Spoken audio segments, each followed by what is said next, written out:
चलिए, good morning. जितने भी स्टूडेंट ऑनलाइन में जुड़े हैं और ऑफलाइन में भी हैं, सभी स्टूडेंट का इस नए सेशन में सभी का स्वागत है। और यहाँ से एक तरह से अगर हम देखें तो बिल्कुल आप जीरो से भी अगर स्टार्ट करते हैं तो एक साल की जो आपकी प्रक्रिया होने वाली, क्योंकि अभी अभी एग्जाम हुआ है तो आपको एक अंदाजा लग गया होगा कि एग्जाम कब होता है और कैसे होता है। ठीक है, तो फरवरी में एग्जाम होना है, बट डेट आप बोल सकते हैं कि पहले ऐसा होता था कि स्टार्टिंग एक दो वीक में हो जाता था। इस बार पहली बार ऐसा हुआ कि थोड़ा 22 फेब तक चला गया। तो अगले बार भी हम मान के चल सकते हैं कि वही 20-22 के आसपास क्या होगा, एग्जाम होगा। ठीक है, तो एक साल का पूरा एक टाइम पीरियड आपका चलेगा और इस टाइम पीरियड में आपको पूरा का पूरा एक सिलेबस कवर करके चलना है, जिसमें आपके पास प्रीलिम्स और साथ ही साथ मेंस का जो सिलेबस है उसे हमको कंप्लीट करना है। क्लियर है क्या? ठीक, क्योंकि अगर हम मान के चलें कि भाई बस प्रीलिम्स से ही देना है तो प्रीलिम्स देना है तो वो सिलेबस बिल्कुल शॉर्ट है। ठीक है, वो ज्यादा टाइम का नहीं कि 6-7 महीने में आप पढ़े और वो खत्म हो जाएगा। बट अगर मेंस को देखें तो मेंस के लिए भी आपको 3-4 महीने का समय देना होगा और उसके बाद जाकर पूरी जो आपकी प्रक्रिया है वो पूरी खत्म होगी। डन। और अगर हम देखें कि भाई केवल प्रीलिम्स को कर लेंगे तो भाई ऐसा तो नहीं कि भाई हमको सीजीपीएससी में आधा अधूरा सिलेक्शन लेना है। पूरे सिलेक्शन के लिए आपके पास 3 स्टेप में 3 चरण में पूरी एग्जाम की प्रक्रिया होनी है, जिसमें पहला क्या होगा, प्रीलिम्स होगा, उसके बाद आप मेंस दोगे और उसके बाद क्या होगा, इंटरव्यू। ये 3 चीजें 3 फेज होने के बाद आपके पास पूरा एक सिलेक्शन होता है। उसके बाद लिस्ट आ जाएगी, लिस्ट आने के बाद आप सेलेक्ट हो जाओगे। ठीक है, तो ये तीनों फेज को आपको कैसे पार करना है, क्या क्या सिलेबस होंगे, क्या नहीं होंगे, ये सारी चीजें आपको समझनी जरूरी है। क्लियर है? जिनको पता है और जिनको नहीं पता है वो दोनों जो स्टूडेंट यहाँ पर बैठे हुए हैं दोनों ध्यान से समझते चलेंगे और कैसे कैसे हम लोग करेंगे, क्या प्रोसेस होगा, साल भर किस प्रकार से चीजें चलेंगी, वो आपको आज के इंट्रोडक्शन की क्लास में समझ में आएगा। ठीक है, ऑनलाइन में भी जो स्टूडेंट हमारे साथ जुड़ रहे हैं वो भी यहाँ पर कमेंट बॉक्स में अपना जो भी डाउट हो वो यहाँ पर पूछ सकते हैं। Good morning. ठीक है, जो भी स्टूडेंट कनेक्ट हो रहे हैं वो भी बता सकते हैं, किसी प्रकार की कोई समस्या है तो वो लोग भी यहाँ पर बता सकते हैं। क्लियर है क्या? वैसे ऑफलाइन वाले जो है उनके पास भी ऑनलाइन का एक एक्सेस होगा, तो जो पीडीएफ या क्लास में जो चीजें चलेंगी उसकी पीडीएफ वहां पर अपलोड हो जाएंगी, तो वहां से आप लोग देख सकते हैं। क्लियर है क्या? ठीक है, कोशिश ये करेंगे कि ज्यादा से ज्यादा आप समझने पर फोकस करें। ठीक है, नोट्स के आप बात करें तो नोट्स आपको यहाँ पर एक तो यहाँ से क्लास नोट्स मिल जाएगा, साथ ही साथ आपके पास हार्ड कॉपी नोट्स तो रहेगी। इसके अलावा तीसरा काम जो रहेगा, आपको अपना एक खुद का नोट्स बनाना है। ठीक है, खुद का नोट्स ये नहीं होता कि भाई किसी बुक को उठाकर आपने पूरा का पूरा क्या कर दिया, एज यूजुअल कॉपी कर दिया और कॉपी करके बोल दिया कि भाई यही नोट्स है। वो नोट्स से नहीं होता है। ठीक है, नोट्स में वो क्रक्स या वो जिस्ट पॉइंट होते हैं जिसको आपको एग्जाम के दिन के पहले रिविजन करना है। ठीक है, जैसे अगर मैं बात करूं हिस्ट्री जो होता है, अगर मैं इंडियन हिस्ट्री की बात कर रहा हूं, ठीक है, क्योंकि आज की क्लास जो है हम इंडियन हिस्ट्री की से स्टार्ट करेंगे, तो इंडियन हिस्ट्री की मैं बात करूं तो आप देखेंगे कि भाई उसको कॉलेज में अगर देखें तो बीए वाले जो 3 साल में कहीं ना कहीं लगभग पढ़ते हैं, एमए वाले भी 2 साल में पूरा का पूरा कवर करते हैं। तो एक बहुत बड़ा क्या होता है, सिलेबस होता है। और उसको जब हम सीजीपीएससी के अकॉर्डिंग देखते हैं तो 2-3 महीनों में ही हमको क्या करना होता है, खत्म करना होता है। और उस 2-3 महीने में जितनी चीजें हैं उसका एक पॉइंट होना आपके पास जरूरी है, क्योंकि सबसे बड़े अगर सब्जेक्ट के रूप में अगर मैं देखूं इंडियन जीएस में, तो आपके पास हिस्ट्री का सिलेबस आपको देखने मिलेगा। आ जाओ। ठीक है, हाँ भाई, राहुल, आर्यन, चलिए सभी को गुड मॉर्निंग। ठीक, क्लियर है? तो इंडियन हिस्ट्री का सिलेबस जितना बड़ा है उसको आपको उतना ही शॉर्ट करना पड़ेगा, ताकि एग्जाम आपका जब है तो एग्जाम के पहले 5 दिन में 4 दिन में आप उस पन्ने को फटाफट पलट लें और उतनी चीजें आप कम से कम करके जाएं। अब आप बोलेंगे सर वो 4-5 पन्ने में नोट्स बनेगा, तो ये आप बोलना चाहिए 100 पेज में या 150 पेज में नोट्स बनेगा। क्या उतने में हो जाएगा? उतने में हो जाएगा। कैसे होगा? जब आप क्लासेस अटेंड कर रहे हैं तो उस क्लास में मान लीजिए मैंने अकबर के बारे में या किसी मौर्य में अशोक के बारे में मैंने डिस्कस किया, अशोक के बारे में मैंने डिस्कस किया, तो वो जो स्टोरी लाइन जो डिस्कस हुई रहेगी वो आपको उस दिन एग्जाम के दिन याद आ जाएगा। क्लियर है? इतना आपके मेमोरी में रहता है कि भाई आप उस दिन एग्जाम में बैठे तो साल भर की चीजें आपको रिकॉल होती हैं। क्लियर है? बशर्ते आपको क्या करना पड़ेगा, बार बार क्या करना पड़ेगा, रिविजन करना पड़ेगा। क्लियर है क्या? ठीक, तो जैसे मैंने बताया कि जो हम सब्जेक्ट आज से डिस्कस करना स्टार्ट करेंगे वो रहेगा आपके पास इंडियन हिस्ट्री, भारतीय इतिहास के बारे में हम देखना चालू करेंगे। ठीक है, इंडियन हिस्ट्री के बारे में। ठीक है, तो जैसे मैंने बताया कि भाई हमारा जो सीजीपीएससी का सिलेबस जो डिसाइड किया गया है या सीजीपीएससी जो एग्जाम लेगा उसमें सबसे पहले आपको प्रीलिम्स देना होगा, उसके बाद क्या दोगे आप, मेंस दोगे, और देन आपके पास क्या होगा, इंटरव्यू होगा। डन। प्रीलिम्स में अगर हम जाएं तो प्रीलिम्स भी दो चरणों में होगा। यहाँ पर दो पेपर होंगे आपके पास, फर्स्ट पेपर होगा और एक सेकंड पेपर होगा। फर्स्ट पेपर में क्या होगा हमारे पास, सामान्य अध्ययन जीएस का पेपर जिसे कहा जाता है। क्लियर है? जैसे अगर अभी किसी ने पहली बार अगर दिया होगा तो उसको पता होगा कि भाई 10 से 12 बजे का जो समय था हमारे पास, उसमें हमने क्या दिया था, ठीक है, जीएस का पेपर एक दिया था हमने। और इस जीएस के पेपर में भी हमने देखा कि दो पार्ट में यहां पर सब्जेक्ट बटे हुए थे। ठीक, छत्तीसगढ़ पीएससी है तो एक छत्तीसगढ़ का जीएस था हमारे पास और साथ ही साथ इंडियन जीएस था। ठीक है, और टोटल क्वेश्चंस की बात करें, टोटल क्वेश्चन कितने थे हमारे पास, 100 क्वेश्चन हमारे पास थे। क्लियर है? इस 100 क्वेश्चन में भी अगर देखिए तो 50 आपके पास क्या रहेंगे बताइए, 50 इंडिया के रहेंगे, भारत के रहेंगे, ठीक है, और 50 जो रहेंगे छत्तीसगढ़ के आपको क्वेश्चन देखने को मिले थे। क्लियर है क्या? अब इस 50-50 के मामले में कितना हिस्ट्री का होगा, कितना ज्योग्राफी का होगा, इसको सीजीपीएससी नहीं बताता, यही दिक्कत है। ठीक है, अब इसने बस इतना पार्टीशन कर दिया कि 50 जो है इंडिया के और 50 जो है छत्तीसगढ़ के पूछेगा, इतना ही बस बताया। बट कितना क्वेश्चन आएगा, कैसे आएगा, उसके बारे में हमें एग्जैक्ट जानकारी नहीं है। ठीक, बट अगर प्रीवियस ईयर के जितने पेपर हैं 2012 के बाद से जो भी अभी तक हाल फिलहाल में जितने पेपर हुए, उसमें अनुमान लगाया गया कि जो आपके पास इंडियन हिस्ट्री के जो क्वेश्चन आए हैं प्रीलिम्स में वो लगभग 10 से 12 क्वेश्चन आपको देखने को मिल सकते हैं। ठीक है, 10 से 12 क्वेश्चन जो है 50 क्वेश्चन में आने के चांसेस रहते हैं। वो कम भी हो सकते हैं, ज्यादा भी हो सकते हैं। क्लियर है? बट मैक्सिमम जो है 12 क्वेश्चन आपको देखने को मिलेंगे। क्लियर है क्या? ठीक, इसके बाद अगर हम बात करें, जब प्रीलिम्स आपका पेपर हो जाएगा, प्रीलिम्स में पहला पेपर जब हो जाएगा तो इसके बाद होता है आपके पास 3 से 5 बजे के बीच में सेकंड पेपर होगा, जिसको हम लोग कहते हैं क्या, सी सेट का पेपर, जिसमें आपके पास, ठीक है, एक होगा मैथमेटिक्स, एक होगा रीजनिंग, और साथ ही साथ आपके पास हिंदी और छत्तीसगढ़ी लैंग्वेज के बारे में पूछा जाएगा।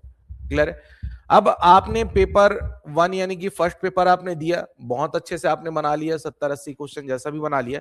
बट अगर सेकंड पेपर में कुछ अगर गड़बड़ी कर दिया आपने कि भाई जो आपका सी सेट है उसमें कुछ गड़बड़ हो गया, मिनिमम क्वालिफाई एक मार्क्स होता है 23 क्वेश्चन 33 क्वेश्चन मिनिमम आपको बनाना होता है, उसमें अगर गड़बड़ी हुई और वहां पर आपने क्वालिफाई नहीं किया तो आपका पेपर 1 जो है चेक नहीं होगा। इस बात को बिल्कुल ध्यान रखना। ठीक है, यानी अगर आपका पेपर 2 बिगड़ गया, 23 क्वेश्चन भी अटेम्प्ट नहीं हुआ या 33 क्वेश्चन भी नहीं बना, तो आप पेपर 1 में कितना भी जी जान लगा लो, कोई मतलब नहीं होगा। क्लियर है? इसीलिए आपको दोनों पेपर 1 और पेपर 2 दोनों को इक्विवेलेंट रूप में पढ़ते चलना है। ठीक है, मैथमेटिक्स बेसिक जो आपको आता है, कम से कम कैलकुलेशन जो आप कर सकते हो उसको डेली कम से कम हफ्ते में 1-2 बार कर लेना है। क्लियर है? एकाएक करोगे तो फिर जिनका मान लो बाद मैथमेटिक्स बैकग्राउंड नहीं है, जो साइंस से आए हैं, आर्ट्स बैकग्राउंड से आए हैं, उनको एक लंबा गैप हो जाता है आफ्टर 10th क्लास। क्लियर है? 10वीं बाद जो है डायरेक्ट अभी के अभी हम लोग क्या है मैथ्स पढ़ना चालू करते हैं, तो वहां पर आपको समय नहीं मिलेगा। इसीलिए थोड़ा थोड़ा थोड़ा थोड़ा उसका भी हम लोग क्या करेंगे, प्रैक्टिस करते चलेंगे। क्लियर है यहां तक? ठीक, इसके बाद हम बात करें तो हमारे पास क्या है, सीजीपीएससी में क्या होगा, मेंस का एक पेपर होगा। जैसे अभी आपका एक पेपर हुआ, उसके बाद कुछ दिनों में ही मेंस का भी एक डेट दे दिया गया है, तो उस मेंस के पेपर के पहले रिजल्ट घोषित होगा और उसके बाद जितने भी स्टूडेंट यहां से निकलेंगे वो चले आएंगे मेंस में। और मेंस में कितने पेपर होंगे आपके पास, ठीक, 7 पेपर होंगे। कितने पेपर होंगे, 7 पेपर होंगे। जिसमें हम बात करें इंडियन हिस्ट्री की, तो इंडियन हिस्ट्री जो है आपको देखने मिलेगा पेपर नंबर 3 में। क्लियर है? पेपर नंबर 3 में क्या होगा, इंडियन हिस्ट्री देखने मिलेगा। और पेपर नंबर 3 जो होगा कितने मार्क्स का होगा आपके पास, 200 मार्क्स का होगा। कितने मार्क्स का, 200 मार्क्स का। अब जिस दिन आपका पेपर नंबर 3 होगा, जिसमें आपका इंडियन हिस्ट्री रहेगा, साथ ही साथ इसी में आपको छत्तीसगढ़ हिस्ट्री के बारे में भी पूछा जाएगा, और इसी में आपके पास क्या रहेगा, पॉलिटी रहेगा, पॉलिटी, और पब्लिक एडमिनिस्ट्रेशन का भी क्वेश्चन आपको इसी में दिया जाएगा। क्लियर है क्या? ठीक, एक आपके पास क्या हो गया, इंडियन हिस्ट्री हो गया, एक छत्तीसगढ़ हिस्ट्री हो गया, और एक क्या हो गया, polity plus pub ad. Question की बात करें तो यहां पर जैसे मार्क्स की बात करें तो 75 मार्क्स आपके यहां पर रहेंगे, छत्तीसगढ़ भी 75 मार्क्स का, और ये पॉलिटी और पब एड को अगर हम मिलाकर देखें तो टोटल आपके पास ये 50 मार्क्स के यहां से क्वेश्चन किए जाएंगे। ठीक, यानी ये 75 हो गए, 75 हो गया, और ये 50 टोटल हो गया हमारे पास 200। डन। तो ये रहेगा उसका जो पेपर का बनाने का तरीका रहेगा। ठीक। अब जो मेंस में हम बात करें तो मेंस में जो पेपर का ढांचा बना है ना, उसमें हर चीज को क्लियर किया गया है कि कितने नंबर के क्वेश्चन पूछे जाएंगे, कितना आपको लिखना है, कितने वर्ड्स होंगे, वर्ड लिमिट से लेकर सारी चीजें आपको क्लियरली बताई गई है, जिसको भी आपको जानना जरूरी है। क्योंकि आप जैसे मैंने बताया सीजीपीएससी प्रीलिम्स में, यानी बोलना चाहिए सीजीपीएससी में प्रीलिम्स निकालना ही हमारा मेन मकसद नहीं है, हमको पूरा ओवरऑल क्या लेना है, सिलेक्शन लेना है। और सिलेक्शन लेने के लिए आपको मेंस का जो है तैयारी जो है आज पहले दिन से आपको करना पड़ेगा।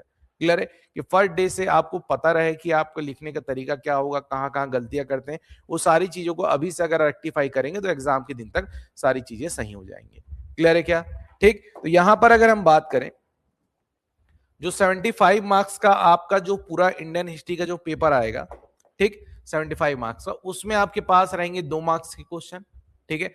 उसके बाद रहेगा एक 4 मार्क्स का क्वेश्चन, इसके बाद 8 मार्क्स का एक क्वेश्चन, और एक आपको मिल जाएगा 15 मार्क्स का क्वेश्चन। क्लियर है क्या? ठीक। 2 मार्क्स के क्वेश्चन की बात करें तो ये 8 क्वेश्चन जो है कहा जाता है, लगभग 8 क्वेश्चन जो है 2 मार्क्स के आपको देखने मिलेंगे। ठीक है। 4 मार्क्स के हो सकते हैं आपके पास 5 क्वेश्चन आपको देखने मिल जाए, और 8 मार्क्स के कितने क्वेश्चन आ जाएंगे, 3 क्वेश्चन, और 15 मार्क्स के जो आपको मिलते हैं एक क्वेश्चन आपको देखने को मिलेगा। क्लियर है क्या? ठीक।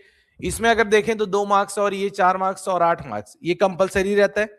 15 मार्क्स वाले में आपके पास 2 क्वेश्चन रहेगा, क्वेश्चन 1 और क्वेश्चन 2, और बीच में स्कूल टाइम में याद होगा और लिखा रहता था तो उसमें हमारे पास क्या होगा, चॉइस रहता है भाई, एक अगर अपन से नहीं बन रहा तो दूसरे को बना लिए।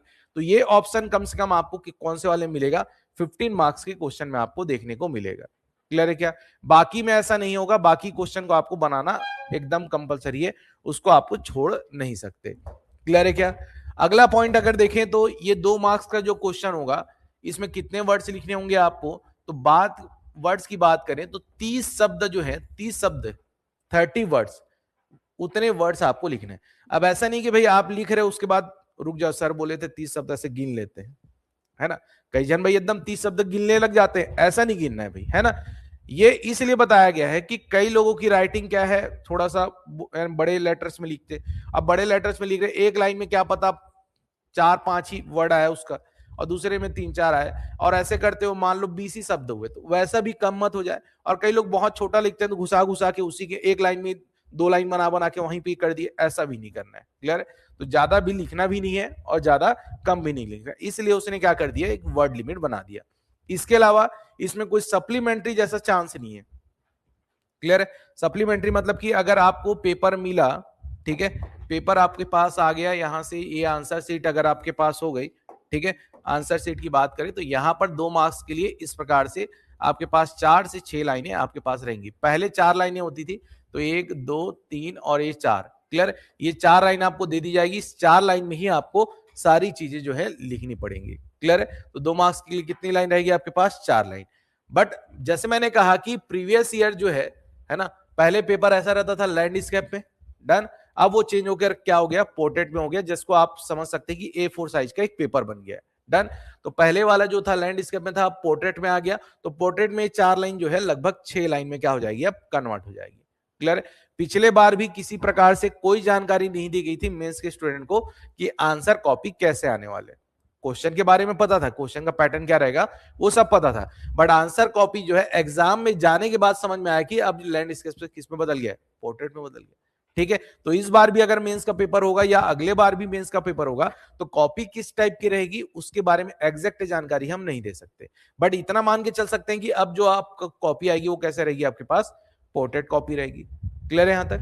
ठीक। तो कॉपी का पैटर्न कैसे रहेगा, इस प्रकार का एक लाइनिंग वाली एक कॉपी आपको दी जाएगी, और भविष्य में चांसेस ये है कि बार बार जो एक हम लोग पोस्टर बैनर में इधर उधर छपा हुआ देखते हैं कि अब सीजीपीएससी की परीक्षा यूपीएससी की तर्ज पर होने वाली, बिल्कुल आप तैयार रहिए, ऐसा एक स्लोगन चल रहा है ना भाई, यूपीएससी की तर्ज पर, यूपीएससी की तर्ज पर। इस बार का छत्तीसगढ़ में, सॉरी, इंडियन हिस्ट्री का जो क्वेश्चन आया उसमें डायरेक्ट क्वेश्चन पूछा, वो कौन सा यूपीएससी की तर्ज में था। पॉलिटी का क्वेश्चन देख के ही नहीं लगा कि वो स्टूडेंट एडमिनिस्ट्रेशन में जाने वाला है। ठीक है, तो ऐसे ऐसे क्वेश्चन दिया, तो उसके बाद यूपीएससी की तर्जमा, कौन सा यूपीएससी की तर्जमा, बनाने वाला तो यही का आदमी ना। ठीक है, तो कोई ऐसा कुछ ऐसा होने वाला नहीं है, गवर्नमेंट बोलते रहती बहुत सारी चीजें, हाँ, बट ये है कि बदलाव होगा, बदलाव होगा, उसके लिए आपको प्रिपेयर रहना है। क्लियर है? एकदम ज्यादा रॉकेट साइंस वाली क्वेश्चन नहीं आने वाले हैं, सामान्य क्वेश्चन रहेंगे, कुछ मॉडरेट भी रहेंगे और कुछ टफ भी रहेंगे। तो तीनों लेवल के क्वेश्चन के लिए हमको प्रिपेयर रहना है। क्लियर है? तो बदलाव कभी भी होते हैं, चाहे मेंस की बात करें, प्रीलिम्स की बात करें। क्लियर है? तो ये आंसर कॉपी के बारे में समझ में आया। तो जो भी आप आंसर राइटिंग की प्रैक्टिस करेंगे, ट्राई करना कि लाइनिंग वाली कॉपी में करना, ठीक है? बट भविष्य में ये हो सकता है कि आपको ब्लैंक कॉपी भी दे दिया है, क्योंकि यूपीएससी में कैसा रहता है, ब्लैंक कॉपी रहता है। तो चांसेस है कि आपको आगे चल के ब्लैंक कॉपी भी दिया जा सकता है। अब वो इस बार के पेपर में समझ में आएगा, क्या पता वैसा कर दिया, ब्लैंक कॉपी दे दिया, सब स्टूडेंट ब्लैंक हो जाएंगे। कहाँ गया भाई लाइन, कहाँ से गिनेंगे, आप कितना गिनेंगे, वर्ड गिनते नहीं बन रहा है, उसको समझ नहीं आ रहा है कैसे करना है, ठीक है? तो ये समस्या भी आ सकती है। अभी जैसा आदत बना रहता है वैसा वहां जाकर करते हैं, ठीक है? वहां गए तो पूरा ब्लैंक हो गया पेपर, अब गिन वो लाइन खींच रहे एक जन बैठ के। फिर मेरे तो पता है भाई, लाइन खींचना है, 4 लाइन में लिखना है, 4 ही लाइन, वो ऐसा नहीं करना है भाई, लिख देना बस, ठीक है? अब जैसा सिचुएशन वहां पे रहेगा, वो एक के लिए नहीं सभी के लिए रहेगा। क्लियर? एक के लिए होता तो अलग बात है, वो सभी के लिए सेम सिचुएशन बनती है, ठीक है? तो किसी को घबराने की जरूरत नहीं रहेगी, बदलाव हुआ है तो हमारे लिए नहीं, सभी के लिए ओवरऑल किया जाएगा। क्लियर है क्या? ठीक, तो ये हो गई कॉपी की बात। मार्क्स के बारे में, वर्ड्स के बारे में जैसे मैं बता रहा था, 30 शब्दों में आपको 2 नंबर का रहेगा, तो 30 शब्दों के लिए 4 मार्क्स का रहा तो कितने वर्ड के लिए हो जाएगा, ये 60 वर्ड के लिए आप लिख लोगे। उसके बाद 8 मार्क्स के लिए रहा तो ये 100 वर्ड्स के लिए रहेगा, और ये 15 मार्क्स वाला 175 वर्ड्स के लिए आपको लिखना है। क्लियर है?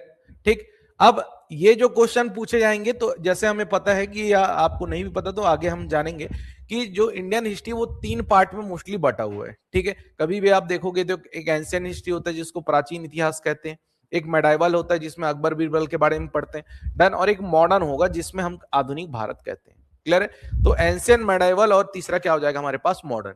तो इसमें जो है कहीं पर भी ये नहीं बताया जाएगा कि आपको किसमें से कहां कहां से क्वेश्चन पूछे जाएंगे।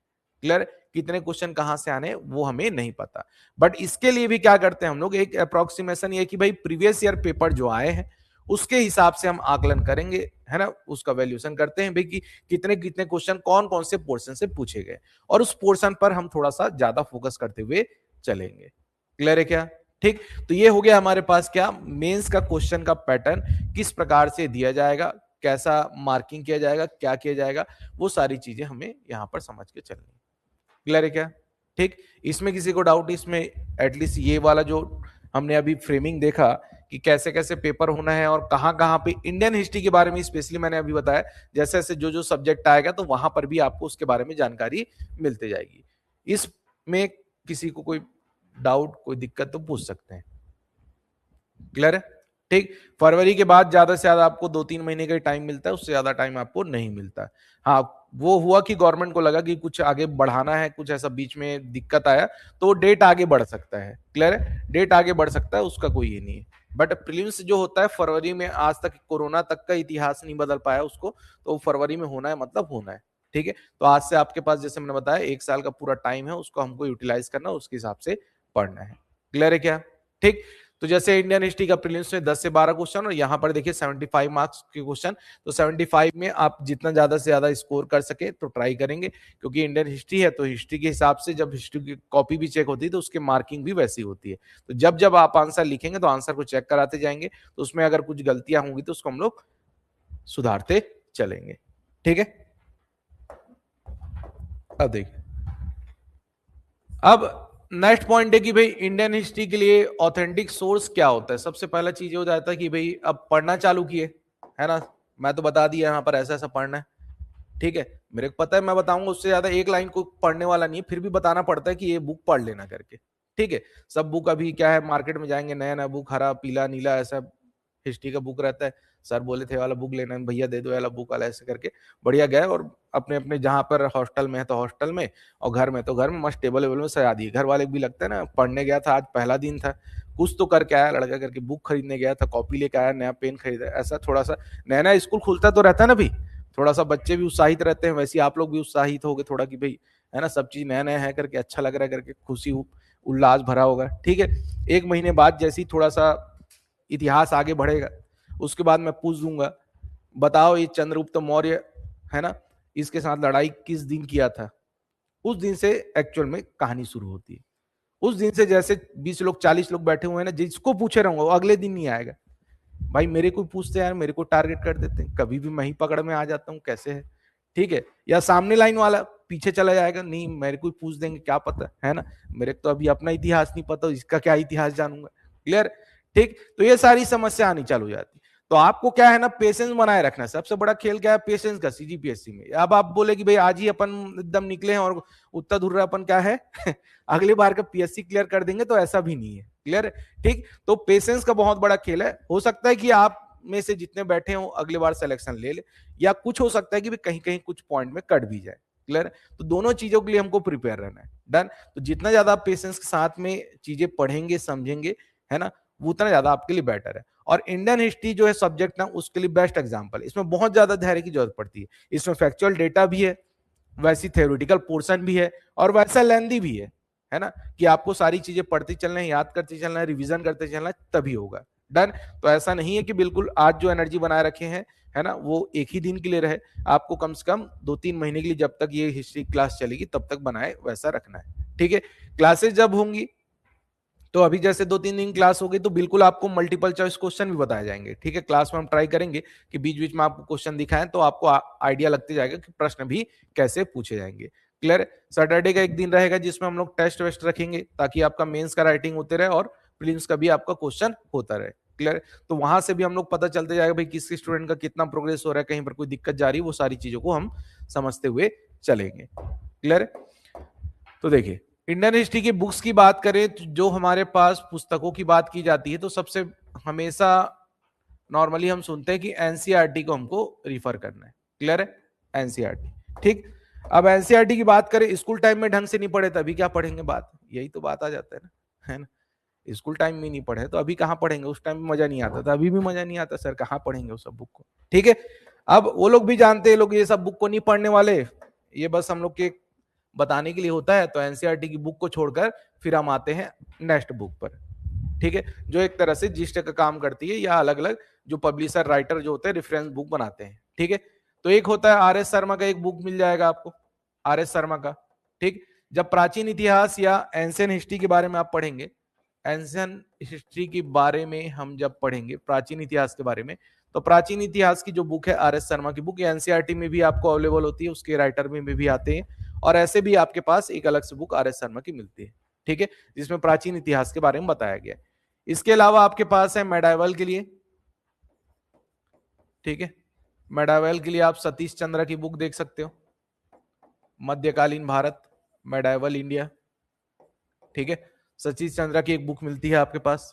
ठीक है। और उसके बाद अगर आए हम मॉडर्न के लिए, आधुनिक भारत के लिए, ठीक है, तो आधुनिक भारत के लिए आप कौन सी बुक रिफर कर सकते हैं, स्पेक्ट्रम को। ठीक है, स्पेक्ट्रम, या एक और बुक आएगी आपके पास, वो होगी विपिन चंद्र की। ठीक है, ये दो बुक आती हैं, बट स्पेक्ट्रम ज्यादा रिफर करोगे तो वो आपके लिए ज्यादा सही है, क्योंकि स्पेक्ट्रम में आपके पास फैक्चुअल डेटा आपको मिलते हैं। ठीक है, फैक्चुअल डेटा की बात करें तो यहां पर स्पेक्ट्रम में दोनों चीज है आपके पास, मेंस राइटिंग के लिए भी और प्रीलिम्स के हिसाब से दोनों आपको यहां पर डेटा मिल जाते हैं। क्लियर। बट विपिन चंद्र में जाएंगे तो विपिन चंद्र में थ्योरेटिकल ज्यादा दिया हुआ है, स्टोरी के वे में ज्यादा दिया हुआ है, आपको फैक्ट वाले डेटा क्या मिलते हैं, कम मिलते हैं। क्लियर है, ठीक। इसके अलावा अगर मान लीजिए आर एस शर्मा और सतीश चंद्र, है ना, ये मेडाइवल और एंशियंट के बारे में अगर आपको पढ़ना हो, तो एक पूनम लाल दाहिया की भी एक बुक आती है, पूनम दाहिया की भी एक बुक आती है, उसको भी आप लोग देख सकते हो, जिसमें एंशियंट और मेडाइवल आपको दोनों मिल जाएगा।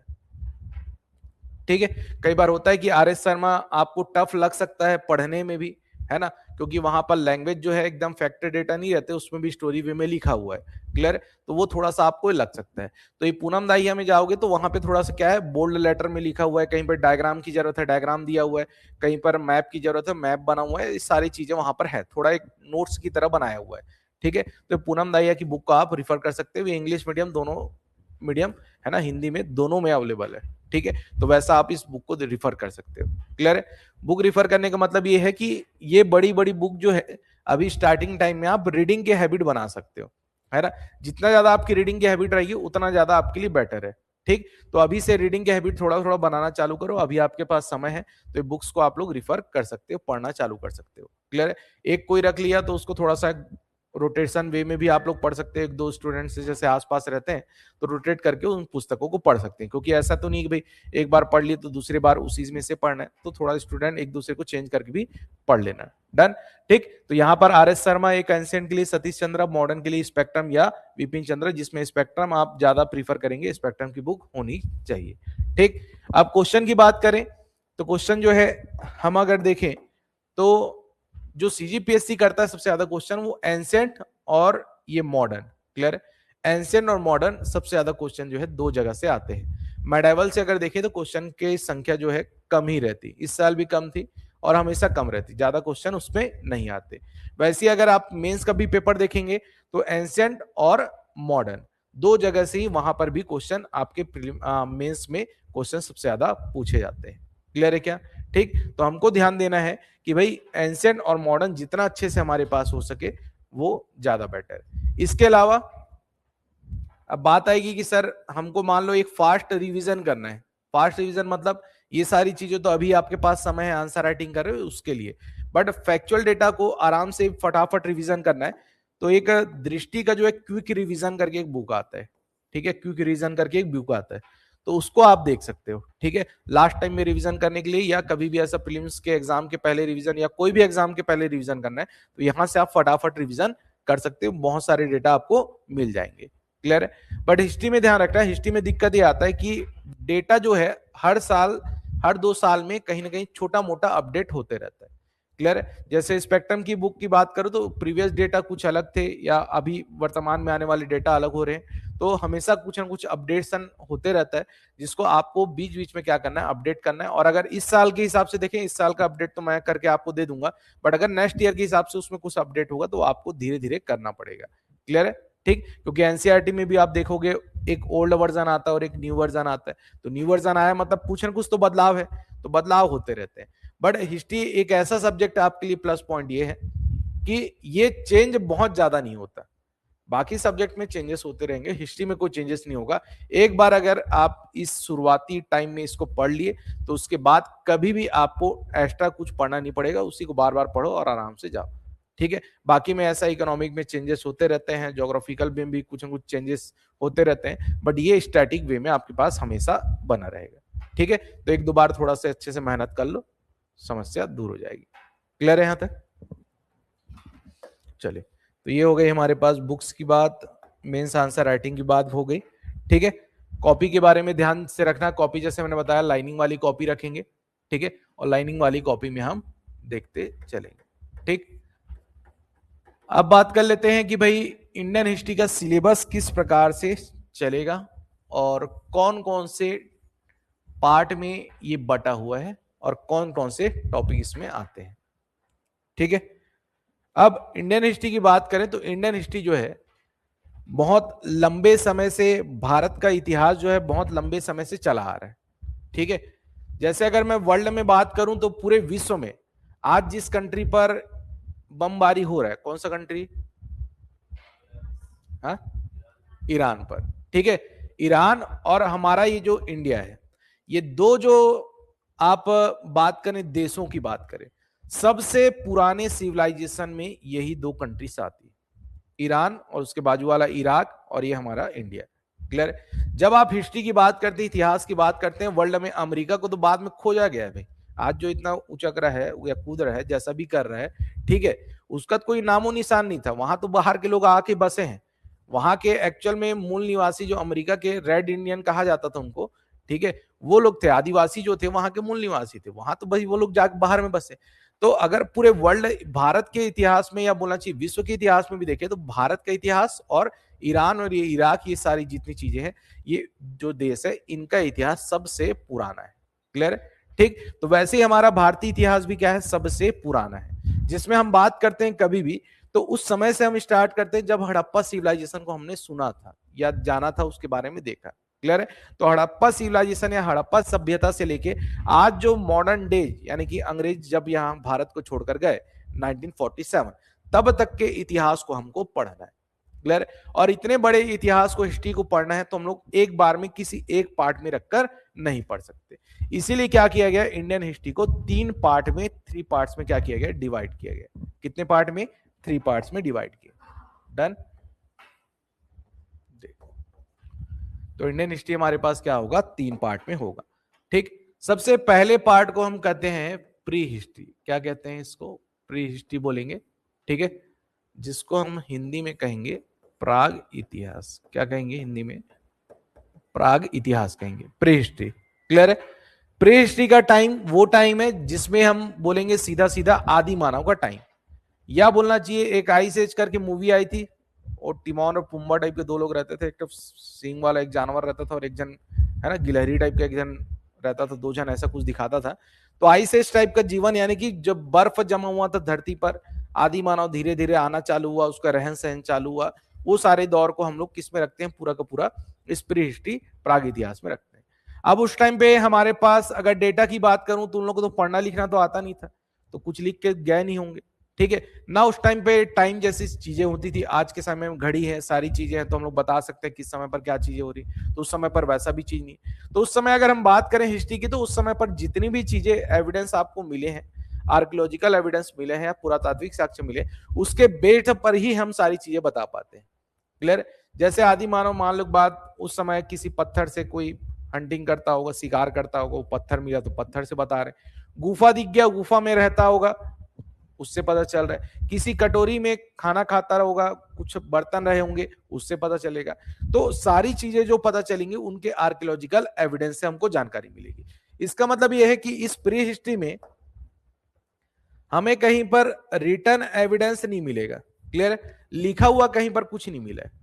ठीक, जो भी मिल रहा है हमको उस समय का जो सामान मिला है उससे हम लोग अनुमान लगाएंगे और उसके बारे में बताएंगे। क्लियर है, कि उस समय के लोग इस टाइप से रहा करते थे। क्लियर। ठीक, इसके बाद अगर हम बात करें, नेक्स्ट हमारे पास होगा प्रोटो हिस्ट्री। सेकंड पार्ट जिसको हम कहते हैं वो होता है हमारे पास प्रोटो हिस्ट्री, जिसको हम आद्य इतिहास के नाम से जानेंगे। क्लियर है, प्रोटो हिस्ट्री या आद्य इतिहास। इस टाइम पर यह हुआ कि हड़प्पा सिविलाइजेशन जो है डेवलप हुआ इसी टाइम पर, और हड़प्पा के लोग जो है थोड़े बहुत पढ़े लिखे थे। क्लियर है, हड़प्पा के लोग पढ़े लिखे थे, बट इनको लिखना तो आया था, बट इनकी लिखी हुई चीजों को हम समझ नहीं पाए थे। ठीक है, इसको ऐसा समझ सकते हो भाई कि एक घर में एक छोटा सा बच्चा है, जैसे मान लो उसको पेन वेन पकड़ा दोगे, है ना, स्कूल नहीं गया अभी, आंगनबाड़ी भी जाने की उम्र नहीं हुआ है। ठीक, अब वो बच्चा पेन पकड़ा तो उसको दीवार भर दिखना चाहिए, फिर देखो कलाकारी उसका। ठीक, जो मन आए तैसा वैसा ये वो इधर उधर हाथ वाथ घुमा के लिख देगा। ठीक, तो कुछ भी लिख दिया। अब कुछ भी लिख दिया, अब मान लो बात वो अपने मन से लिखा है, वो क्या सोच रहा होगा, मैं ABCD लिखा हूं करके, या किसी का नाम लिखा हूं या अपना नाम लिखा हूं, ऐसा वो इमेजिन कर रहा होगा अपने तरफ से। और आप जाकर पढ़ने ट्राई करोगे तो पढ़ पाओगे क्या, नहीं पढ़ पाओगे, है ना। कौन सा लिपि, कौन सा भाषा, कौन सा क्या में लिखा है वो हमको समझ में नहीं है। तो वैसी टाइम था भाई, जब हड़प्पा मैं बात करता हूं तो हड़प्पा के टाइम में भी उस समय पर वो हड़प्पा सिविलाइजेशन के जो लोग थे उन्होंने कुछ कुछ लिख कर गए हैं, बट आज के टाइम में हम लोग ट्राई कर रहे हैं उसको पढ़ने का, तो पढ़ नहीं पा रहे, समझ नहीं आ रहा है कि क्या लिखा है क्या नहीं लिखा है। डन। तो उस समय पर भी लोगों के बारे में जानकारी के लिए, या उन समय के हड़प्पा सिविलाइजेशन के बारे में जानने के लिए सोर्स जो था हमारे पास वो क्या था, एविडेंस। यानी उस समय पर भी जो घर बने हुए थे, उस समय पर भी जो बर्तनें थी, या उस समय पर वो जो रहते थे उनका घर था या आसपास का क्षेत्र था, वो एरिया को देखकर ही समझ में आता है कि उस समय लोगों का रहन सहन कैसा रहा होगा। क्लियर है, तो यहां पर भी एविडेंस क्या रहेगा हमारे पास, आर्कियोलॉजिकल एविडेंस रहेंगे। रिटर्न एविडेंस मिले हैं बट उसको हम पढ़ नहीं पाए हैं, समझ नहीं पाए हैं, और आज के टाइम में देख भी नहीं पाते हैं क्या होता है क्या नहीं होता है। क्लियर है क्या। अब टाइम पीरियड को ध्यान रखना, टाइम पीरियड भी जो हम इस समय के टाइम पीरियड का पता लगाएंगे वो आपका कार्बन 14 डेटा से ही पता लगाएंगे, इसके अलावा कोई सोर्स नहीं है। क्लियर है, ठीक। चलो, उसके बाद तीसरा टाइम पीरियड आएगा आपके पास प्रोटो हिस्ट्री के बाद, जिसको हम कहेंगे हिस्टोरिकल एज। क्लियर है, ये होगा हमारे पास हिस्टोरिकल एज होगा, जिसको हम कहेंगे ऐतिहासिक काल। ये होगा हमारे पास ऐतिहासिक काल। क्लियर है। अब जैसा कि आपको समझ में आ गया कि भाई यहां पे रिटर्न तो नहीं मिला, यहां रिटर्न मिल गया। अब यहां पर यह है कि अब आपको रिटर्न एविडेंस मिलेंगे और साथ ही साथ उसको आप पढ़ भी सकते हो। क्लियर है, लिखी हुई चीजें तो मिलेंगी मिलेंगी, साथ ही साथ उसको क्या कर सकते हो, आप पढ़ सकते हो। ठीक है, जैसे एग्जांपल में बात करूं, हड़प्पा सिविलाइजेशन के बाद वैदिक एरा की शुरुआत हुई थी, और वैदिक एरा में जैसे अगर मैं बात करूं आज प्रेजेंट टाइम में आप एक गायत्री मंत्र जो पढ़ते हो, ठीक है, वो गायत्री मंत्र उसी समय पर ऋग्वेद में से लिया गया था। तो ऋग्वेद से अगर हम लोग लिए हैं तो उस समय पर ऋग्वेद में जो चीजें लिखी गई हैं उसको किसी ने पढ़ लिया, और पढ़ने के बाद जो है लोगों ने फिर उसको जितने भी अलग अलग लैंग्वेज है उसमें भी ट्रांसलेट कर लिया। तो इसका मतलब यह है कि अब जो रिटर्न एविडेंस आपको मिल रहे हैं उसको आप समझ भी पा रहे हो, लोगों को बता पा रहे हो, और सारी चीजें हो पा रही है। क्लियर है? तो वो जो फेज होगा, वो जो चरण होगा, वो कौन सा चला जाएगा आपके पास? हिस्टोरिकल फेज में चला जाएगा। क्लियर है? और यही जो हिस्टोरिकल फेज है, ठीक है, जहां पर आपको रिटर्न एविडेंस मिलने चालू हुए, यही हिस्टोरिकल फेज जो है 3 पार्ट में डिवाइड हो जाएगा। और इसी 3 पार्ट को हम पहले जानते हैं किस नाम से? एंशिएंट के नाम से, प्राचीन इतिहास के नाम से। इसी को हम सेकंड पार्ट में बांटते हैं, तो इसी को हम कहते हैं मेडिवल हिस्ट्री या मध्यकालीन इतिहास कहते हैं। क्लियर? इसी का तीसरा पार्ट हमारे पास क्या हो जाएगा? मॉडर्न हिस्ट्री, या इसी को हम क्या कहते हैं? आधुनिक इतिहास कहते हैं।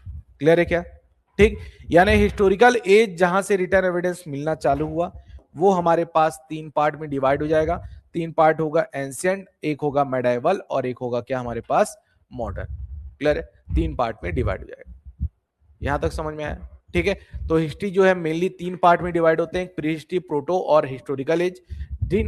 हिस्टोरिकल एज में अगर हम देखें तो रिटर्न एविडेंस मिला, यही रिटर्न एविडेंस वाला पार्ट जो है एंशिएंट, मेडाइवल और मॉडर्न में बढ़ता चला गया। क्लियर यहां तक? ठीक है, चलिए ऑनलाइन वाले बताएंगे भाई, कहीं पर किसी को कोई डाउट है, कोई समस्या तो पूछ लेंगे भाई।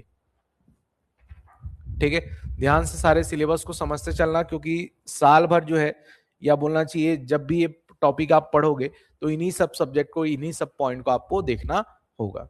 क्लियर है यहां तक?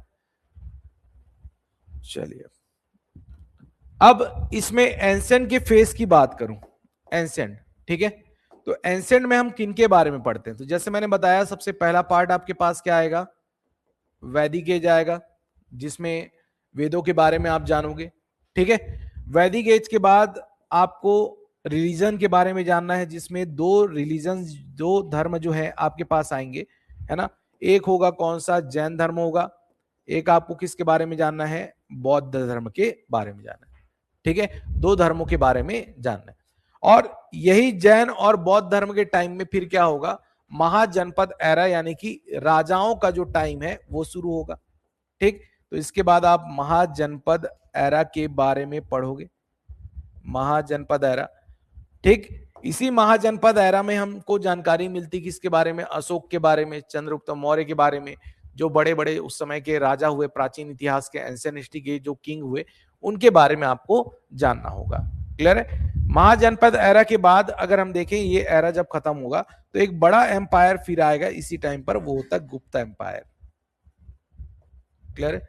गुप्त एम्पायर के बारे में इसी समय पर हम पढ़ेंगे। क्लियर है? तो महाजनपद एरा में आपके पास बहुत सारे डायनेस्टी आती है, जिसमें एक इंपॉर्टेंट डायनेस्टी आपके पास मिलेगा, वो होगा मौर्य, क्योंकि इसी मौर्य डायनेस्टी से बिलोंग करते थे कौन? अशोक।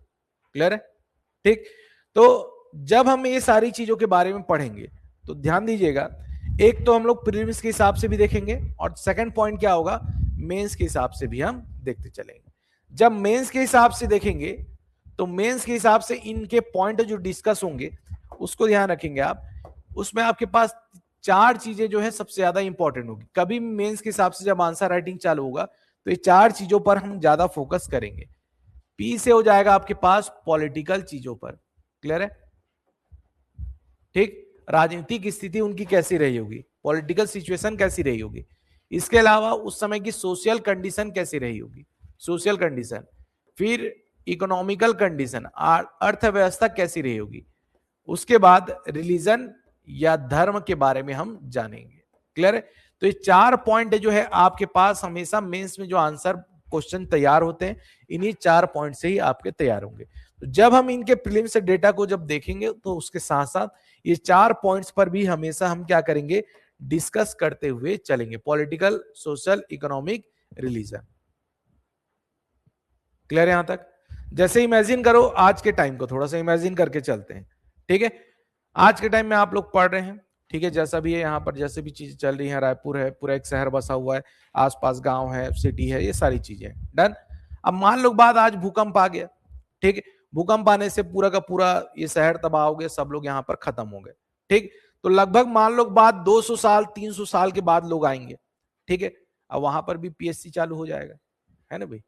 भाई वो लोग फिर से डेवलप होंगे, फिर से एक पीएससी चालू होगा, और पीएससी चालू होगा फिर से हिस्ट्री नाम का एक सब्जेक्ट होगा। तो हिस्ट्री नाम का जब सब्जेक्ट होगा तो वो लोग भी क्या करेंगे, पुरानी चीजों पर डिस्कशन करेंगे, एनालिसिस करेंगे। तो पुरानी चीजों पर जब डिस्कशन होगा तो खुदाई करने के बाद क्या पता चला, यहाँ पर ऐसे सेंट्रल लाइब्रेरी करके एक तो बोर्ड नजर आएगा रायपुर, एक आध जगह मोर रायपुर करके लिखा है, ठीक है। वो कचरा वाला गाड़ी जा रहा है, उसका भूपुल एक आध जगह मिलेगा, तो लोग बोलेंगे यहाँ एक आठ तो गाड़ी चलता रहा होगा, उसमें ऐसा कुछ लगा रहता था, ठीक है। सामने टैंक रखा है, तो ऐसा टैंक वैंक रखा है, तो यहाँ पे कुछ रखा होगा।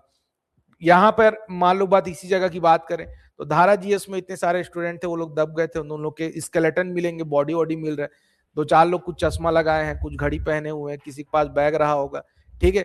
और लोगों के ड्रेस से फिर अनुमान लगाएंगे कि लड़के उस समय पर जींस पहनते हैं, तो लड़कियां भी पहनती थी, ऐसा पता चल रहा है, ठीक है। तो वो लोग सब चीज का देख के क्या करेंगे भाई, रहन सहन का आकलन करेंगे, यही तो होता है हिस्ट्री, और क्या है।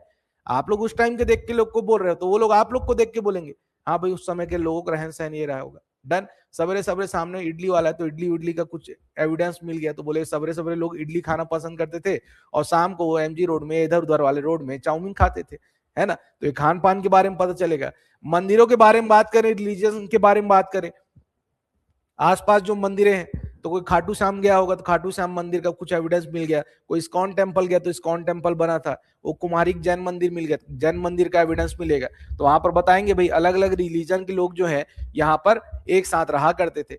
अब मान लो पाकिस्तान होता तो पाकिस्तान में एक ही रिलीजन धर्म के अनुसार बना हुआ है, तो धार्मिक चीज है, तो एक मस्जिद ही आपको नजर आ रहा है, वहां पे देख के समझ में आएगा कि वहां पर एक ही धर्म के लोग रहते थे, यहाँ पे समझ में आएगा अलग अलग रिलीजन के लोग रहते थे, डन। अब पॉलिटिकल व्यवस्था की बात करेंगे, देखो ध्यान से, है ना, 4 ही पॉइंट के बारे में हमेशा डिस्कस होगा, ठीक है। सोशल समाज के बारे में डिस्कस कर रहे हो, लोगों के रहन सहन के बारे में चर्चा हो रही है, ठीक। पॉलिटिकल बारे में चर्चा होगी तो भाई आपको पता चलेगा कि भाई यहाँ पे कोई राजा वाजा होता था कि नहीं होता था, वो लोग पता लगाएंगे, पता चलेगा मंत्री लोगों का घर है उधर, है ना। इसके अलावा विधानसभा भवन नया नया उद्घाटन हुआ था, उसी समय भूकंप आ गया था, सब खत्म हो गया, क्लियर है। नया रायपुर बना तो था बट लोग जाकर बसे नहीं थे, समस्या है, आज भी वीरान पड़ा है। ट्रेन जाता है तो स्टेशन में रुकता है, 2 आदमी उतरते हैं, उसके अलावा 2 आदमी चढ़ते हैं, खाली पड़ा हुआ है, क्लियर। कोई जाने की तैयारी नहीं है और रायपुर, ठीक है, बना अच्छा है बट कोई जाने की तैयार नहीं हो रहा है, क्लियर। अब कब जाएंगे कब नहीं जाएंगे क्या पता, क्लियर। तो वैसा आपको एक पता चलेगा कि एक बड़ा एक शहर बसा हुआ था नया रायपुर करके, वो लोग भी आकलन लगाएंगे। तो एक शहर को देखेंगे पुराना रायपुर, एक नया रायपुर। अब पुराना रायपुर नया रायपुर में भी कंपैरिजन होगा। नया रायपुर व्यवस्थित है, वहां पे नालियां बनी हुई हैं, सड़कें बनी हुई हैं, सड़कें एकदम साफ सुथरी हैं, चौड़ी चौड़ी सड़कें। और पुराना रायपुर में नाली के ऊपर 2 घर बना हुआ है, उसमें भी ठीक है लोग अवस्थित रूप से रह रहे हैं, क्लियर। तो ये सारी चीजें क्या करेंगे वो लोग आपके ऊपर देखते हुए, यानी उस समय के लोगों के रहन सहन को, सारी चीजों को, सोशल कंडीशन को, पॉलिटिकल कंडीशन को वो लोग क्या करेंगे, पूरा का पूरा डिस्कस करेंगे, क्लियर। वैसे इकोनॉमी की बात करें तो लोगों के पास रोजगार के किस प्रकार की व्यवस्था रही होगी, लोगों के पास पैसा, आय अर्जन कैसे होता होगा, ठीक है।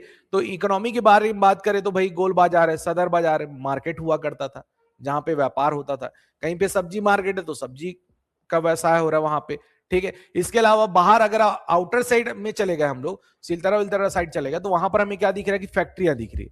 तो इंडस्ट्री से समझ में आ जाएगा कि उस समय पर बड़े बड़े क्या होते थे, उद्योग धंधे होते थे, और जहां पर लोग काम करते रहेंगे, और लोग काम करते थे तो उस आसपास में श्रमिक बस्तियां, और उसके दूर में कहीं ना कहीं कुछ बड़े लोग यानी ऑफिसर ग्रेड हैं, तो उनके लिए भी बड़े बड़े घर बनाए गए, क्लियर है। तो ये सारी चीजें क्या है, हमें इकोनॉमी के बारे में भी पता चलेगी, क्लियर है। तो ये सारे 4 पॉइंट जो है, आप अब आज प्रेजेंट टाइम में, आप लोग आज प्रेजेंट टाइम में 2026 में है, तो आप लोग यही काम क्या करने वाले हो, उस हड़प्पा सिविलाइजेशन के लोगों के बारे में, इन्हीं 4 पॉइंट के बारे में बोलोगे, क्लियर है। इसी मौर्य के बारे में, मौर्य काल के बारे में, या अशोक के बारे में, या आप चंद्रगुप्त मौर्य के बारे में, उन राजाओं के बारे में, उस टाइम पीरियड को आप देखोगे और बोलोगे कि उस समय की सोशल कंडीशन कैसी रही होगी। जैसे अशोक ने बौद्ध धर्म को फॉलो कर लिया था, तो बौद्ध धर्म का क्या हुआ था, एक्सपांसन हुआ था। गुप्त काल में क्या हुआ भाई, आपका सनातन धर्म, हिंदू धर्म का प्रचार हुआ, मंदिरें बहुत सारी बनी, तो एविडेंस मिल रहे तभी तो बता पा रहे हो, उसके अलावा तो आपके पास कुछ है नहीं। तो एविडेंस के बेस पर आप बता रहे हो कि बहुत सारे मंदिरें बनी हैं, तो लोग जो है इसको फॉलो किए होंगे, डन। उस समय राजा का रहन सहन कैसा रहा होगा।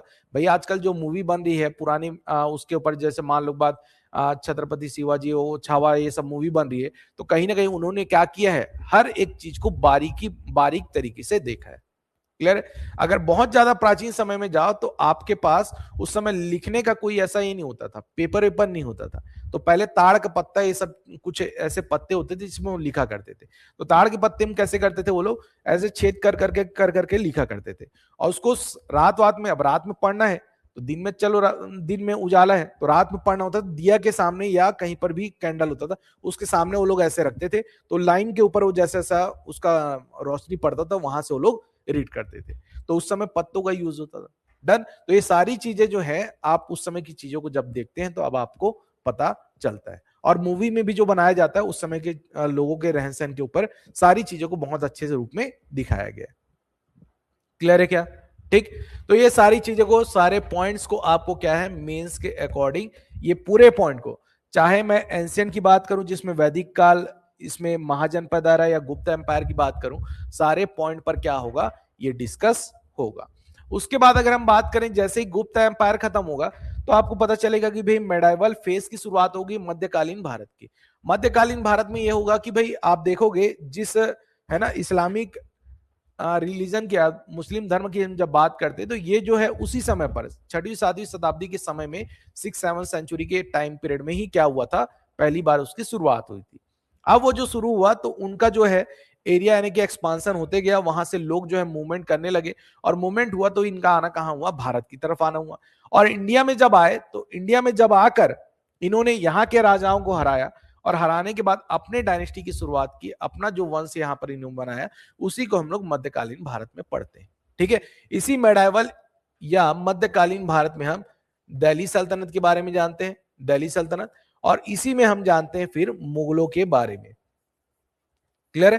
तो दिल्ली सल्तनत और मुगल के बारे में हम इसी में जानते हैं। ठीक। दिल्ली सल्तनत की बात करें तो इसी में अलग अलग डायनेस्टी, अलग अलग वंश आएंगे, जिसमें आप अलाउद्दीन खिलजी के बारे में सुने ही होंगे, कुतुबुद्दीन ऐबक जो कुतुब मीनार को जो बनाने का शुरुआत किया उसके बारे में सुने हो। तो ये सारी चीजें जो है आपको किस में मिलेंगी, इसी दिल्ली सल्तनत में आपको देखने मिलेंगी। मुगलों की बात करें तो मुगलों में जितने भी राजा हुए, ठीक है, जैसे बाबर की बात करें, अकबर की बात करें, जहांगीर, शाहजहां, ठीक है, औरंगजेब, इन सब राजाओं के बारे में आप मुगलों के, मुगल टाइम पीरियड जब चालू होगा तो यहां पर आप देखना चालू करो। ठीक। तो दो इंपॉर्टेंट फेज आपको देखने मिलेंगे मेडाइवल इंडिया में, एक होगा दिल्ली सल्तनत और एक कौन सा होगा आपके पास, मुगल होगा। ठीक है। डन। तो इनके बारे में जो है आपको मेडाइवल में पढ़ना है। और यहां पर भी वही चीजें होने वाली है कि 4 पॉइंट पर फिर डिस्कस करोगे, पॉलिटिकल स्ट्रक्चर कैसा रहा था, सोशल स्ट्रक्चर कैसा था, इकोनॉमिक कैसा था, रिलीजन कौन सा फॉलो किया जा रहा था। डन। इसी से यहां पर भी क्वेश्चन आपके बनते हुए नजर आएंगे। क्लियर है क्या। अब ये चीजें जो है, ये जो स्ट्रक्चर बना हुआ है, ऐसा ही स्ट्रक्चर आपको छत्तीसगढ़ हिस्ट्री में भी आपको देखने मिलेगा, वहां पर भी ऐसे ही सेम क्वेश्चन आपके तैयार होते हैं। ठीक है। तो आपको जब भी आंसर राइटिंग करना है तो इन 4 बिंदुओं पर, 4 पॉइंट पर हमेशा फोकस करना है। क्लियर है। अब इसके बाद हम बात करें, जब हम मुगल की बात करना चालू करेंगे तो मुगलों का जब टाइम पीरियड मिलेगा या उस टाइम पीरियड को जब हम पढ़ेंगे तो पता चलेगा कि धीरे धीरे यूरोपियंस जो है इंडिया की तरफ एंटर करना चालू कर दिए। ठीक है। यूरोपियंस इंडिया की तरफ आने का उनका रीजन क्या था, यूरोपियंस का, हाँ, व्यापार, ट्रेड। ठीक है। आज भी जो आप ये वॉर देख रहे हो, इसके बिहाइंड अगर रीजन में आप जाओगे तो पूरा टोटल खेल क्या है, वहां पर भी बिजनेस का ही खेल है, ट्रेड का। अब आप बोलोगे इसमें कौन सा ट्रेड हो रहा है, यहाँ पे तो मैंने एक दूसरे पर वॉर चल रहा है, वो उसके ऊपर बम गिरा रहा है, उसके ऊपर बम गिरा रहा है, यही चल रहा है, तो इसमें कौन सा किसको ट्रेड में मुनाफा हो रहा है। तो एक्चुअल में अगर आप अमेरिका का बिजनेस देखोगे, है ना, तो वो बिजनेस पूरा का पूरा इसी वॉर पर ही डिपेंड करता है। यानी वॉर में जितने भी आपके एम्युनिशन या आपके जितने मिसाइल है, इसके अलावा जितने F-15 F-14 ये सब जेट वेट ये जो चलाए जा रहे हैं, है ना, ये सारे जो उन्नत किस्म की जितनी भी चीजें वो किसके पास है, अमेरिका के पास। और अमेरिका क्या है, बीच बीच में क्या करना करता है, शोबाजी करना होता है उसको, शोबाजी मतलब दिखाना होता है। अब अपने घर में आप रॉकेट उड़ा रहे हो, कुछ उड़ा रहे हो, पटाखा फोड़ रहे हो, है ना, बाजू वाले को पता नहीं चल रहा, तो आपको मजा आएगा क्या, है ना। तो आप क्या करोगे, बीच रोड में जाओगे और वहां जाके दिखाओगे, इधर देखो मैं बड़ा वाला फटाका लेके आया हूं, तुम लोग से सबसे बड़ा जो मैंने रॉकेट है मेरे पास है, और आज मैं इसको फोड़ के दिखाऊंगा। तो आप क्या करते हो, बीच में जाके सबको दिखा दो, घर में फोड़े कोई नहीं देख रहे थे, यहाँ फोड़े सब देख रहे। तो यही चीज है, अमेरिका को डेमोन्स्ट्रेशन करना है तो उसको क्या चाहिए, एक मैदान चाहिए। और मैदान क्या है, ये जो चल रहा है, कभी इराक में कभी सीरिया में, कहीं ना कहीं ये होते रहता है। उससे क्या है, अभी टीवी में हम लोग देख रहे हैं, आप जितने भी वर्ल्ड वाले देख रहे हैं, अरे भाई बढ़िया वाला ड्रोन आया है, नया टाइप का, उड़ा के मारा है, ये नया, उसके घर में घुस के मार दिया, उसके यहाँ उसको बोला चाहिए, उसका रडार उसको पकड़ नहीं पा रहा है ना। तो ये सब सारी चीजें क्या है, वर्ल्ड को दिखाया जा रहा है कि किसी को लगेगा तो हम लोग के यहाँ से ले लेना है। अभी हम लोग ट्रायल के रूप में दिखा रहे हैं, एकदम बढ़िया काम कर रहे हैं, ठीक है। जहां बोले थे वहां मारा है, खमनेई जहां था उसके वहीं जगह टफ से मारा है। हम लोग घर में बैठे थे, यहीं साथ दिए थे, कहां मारना है वो पता चल गया था। इवन वो खमनेई कहां बैठ के क्या खा रहा था वो भी दिखा होगा, सैटेलाइट से सब दिख रहा है आज के टाइम में, ठीक है। तो ये सब चीजें क्या है, तो अमेरिका ये डेमोन्स्ट्रेट कर रहा है कि भाई हमारे पास चीजें हैं, एक रसिया है दूसरे मामले में और एक है अमेरिका, तो दोनों जगह ये कंपटीशन चल रहा है, क्लियर है। तो इंडिया फिर ऑप्शन आएगा भी, यहां से ये चीजें उठाई जाए, वहां से रसिया से वो चीजें उठाई जाए, तो ये चीजें कंपटीशन दोनों में चलते रहते हैं। इसीलिए बिहाइंड द रीजन बोला चाहिए, ये जो वॉर है उसके पीछे का रीजन यही चलता है, ठीक है। उनकी इकोनॉमी जो है इसी पर बेस्ड है, ठीक। जितना ज्यादा ये लोग ये सब सामान बेचेंगे उनकी इकोनॉमी डेवलप होती जाएगी, क्लियर, उतना ज्यादा उनका बिजनेस चलेगा, और उतना ज्यादा बिजनेस चलेगा तो पैसा उनके पास जाएगा, तो पैसे का यूज किस में करेंगे, फिर वो लोग वही सब खरीदने में, ताकि कोई दूसरा देश उनके सामने खड़ा ना हो सके, क्लियर। तो ये सारी चीजें जो है व्यापार से शुरू होती। तो अगर मान लो बात, यूरोपियंस भी जो हमारे इंडिया की तरफ आए तो व्यापार करने तो आ रहे हैं, बट व्यापार के अलावा जब हम ब्रिटिशर्स को देखते हैं, स्पेशली ब्रिटिशर्स की बात करें, ब्रिटिशर्स का आना व्यापार तो करना ही था, बट व्यापार से होने वाले पैसे का वो लोग यूज किसमें करने वाले थे, अपने एक्सपांशन। जैसे आज के टाइम में यूएस का नाम आप लोग सुनते हैं, वैसे उस टाइम पे यूनाइटेड किंगडम यानी ब्रिटेन का रूल पूरे ऑल ओवर वर्ल्ड पर हुआ करता था। आज भी आप देखोगे छोटा छोटा कहीं ना कहीं कोई टापू, किसी न किसी की कोई छोटा छोटा कोई जगह है जो आज भी ब्रिटेन के नाम पर आपको देखने मिलेगा, है ना। अगर ऑस्ट्रेलिया की बात करें तो ऑस्ट्रेलिया क्या था, एक तो काला पानी वाला जगह था। ऑस्ट्रेलिया जो आप कंट्री के रूप में आज देख रहे हो वो काला पानी था, समझो। उस समय पर ब्रिटेन के जो गोरे लोग होते थे उनको कहाँ छोड़ा जाता था, ऑस्ट्रेलिया में। तो उन्हीं के जो लोग थे वही लोग जाके ऑस्ट्रेलिया में बसे, और आज के टाइम में वो पूरा देश बस गया, डन। क्योंकि भाई ऑस्ट्रेलिया एक ऐसा जगह है जहां पर एक्चुअल में बसने वाले लोग जो है कहां पर बसे हुए, पूरे तटीय क्षेत्रों में, बीच में कोई नहीं रहता। बीच का एरिया जो है ऑस्ट्रेलिया का मिडिल एरिया पूरा खाली पड़ा है, पूरा रेगिस्तान सूखा एरिया, वहां कुछ नहीं होता। सब लोग जो है कोस्टल एरिया में बसे हुए। देखोगे तो आप पूरा उसका कैपिटल, 4 कैपिटल है जहां तक ऑस्ट्रेलिया के, चारों कैपिटल आपको अलग अलग जगह पर और वही कोस्टल एरिया में नजर आएंगे, क्लियर, ठीक। तो ब्रिटेन की बात करें तो ब्रिटेन का मेन क्या था, अपना इंपीरियलिज्म या साम्राज्यवाद जिसको कहा जाता है, कि अपने साम्राज्य का विस्तार कैसे करे, उसको फोकस करना था। जिसके लिए उसने सबसे पहला टारगेट क्या किया, व्यापार। बिजनेस जितना ज्यादा फलेगा फूलेगा, उससे आने वाले पैसे से वो क्या खरीदेगा, हथियार खरीदेगा, और हथियारों का यूज किस में होने वाला है, एक्सपांशन में होने वाला है, क्लियर है, ठीक। तो इसी उम्मीद से कहीं ना कहीं पहले यूरोपियंस में सबसे पहले पोर्तुगीज हमारे भारत में आए, और पोर्तुगीज के पीछे पीछे कौन आ गए, ब्रिटिशर्स भी इंडिया में आ गए, ठीक है। ब्रिटिशर्स के पास फायदा यह था कि ब्रिटिशर्स जो थे वो प्राइवेट कंपनी के तौर पे आए थे, बाकी लोग क्या थे, गवर्नमेंट कंपनी, बीएसएनएल, ठीक है। 4 दिन चला, फिर 5वें दिन दूसरा कोई आ गया, फिर वो पहले सरेंडर हो जाता है, ठीक। तो वैसे ही था। तो पोर्तुगीज आए, फ्रेंच आए, डच आए, सब गवर्नमेंट कंपनी थी, बट ब्रिटिशर्स क्या थे, प्राइवेट कंपनी। इसीलिए उनके पास खुद के क्या थे, कुछ राइट्स हुआ करते थे, जिसका उन्होंने बहुत अच्छे से यूज किया, और यूज करते हुए इंडिया में धीरे धीरे उन्होंने अपना एक खुद का एडमिनिस्ट्रेशन या प्रशासन शासन यहां पर डेवलप कर लिया, क्लियर। और उसी का फायदा उनको इंडिया में रूल करने में मिला, क्लियर। तो शुरुआत में क्या करने आएंगे ये लोग, बिजनेस करने। बिजनेस के बाद क्या चालू होगा, यहाँ पे उनका गवर्नेंस चालू होगा। क्योंकि शुरुआत में क्या है, जैसे बाहर से लोग जब आए थे ना, तो हम लोग के इंडिया के लोगों को बहुत बढ़िया लगा, है ना। क्या है, पहले राजा जब मन आए 4 लोग बुलवा गया, कोड़ा पड़वा रहे, किसी को मन आ जाए उसको फांसी में लटका दे बोल रहे, तो है ना भाई, राजा का कानून है, कोई थोड़ी संविधान बना हुआ है। तो राजा के पास जैसा मन आए वैसे करवाता है। इसको भाई मन नहीं कर रहा, इसका एक हाथ काट दो, ठीक है। चोरी किया है, इसका दोनों पैर काट दो, कुछ किया है तो इसको पूरा काट दो, ऐसा जो भी मन आ रहा है, जो भी आदेश दे रहा राजा चल रहा है, ठीक। अब वहां पे रहने वाले लोगों को तो वैसे ही लगे ना, राजा एकदम यार तानाशाह टाइप का कुछ भी करते रहता है। अब उसी के एरिया में मान लो एक थाना खुल गया, पुलिस थाना खुला, अंग्रेज आए तो छोटा छोटा खोले, तो वहां पे पुलिस थाना खुला, पुलिस थाना खुला तो वहां के रहने वाले लोगों को तो बढ़िया लगा वो ना, अरे यार अब थोड़ा सा हम लोग जाके अपना आवेदन दे सकते हैं, और कोई गलत करेगा तो उसके वहां पे कुछ कानून बना उसके हिसाब से होगा, ठीक। अब शुरुआत में जब अंग्रेज आए तो जब लोगों को अच्छा लगा तो लोगों ने राजाओं को थोड़ा सा छोड़ना चालू किया और अंग्रेजों की तरफ चले गए। बट उनको ये नहीं पता था कि अंग्रेज जो है चाय की आड़ में जो है ना ठीक है, अब शुरुआत में चाय पिलाए ना भैया, आप लोग दूध पीने वाले थे, अब चाय पिला रहे हैं, बढ़िया लग रहा है करके, है ना। चाय की आड़ में वो लोग जो है यहाँ पे एक्चुअल में आपके ऊपर पूरा रूल करने आ गए। ये इंडियंस को समझ में नहीं आया, ठीक है।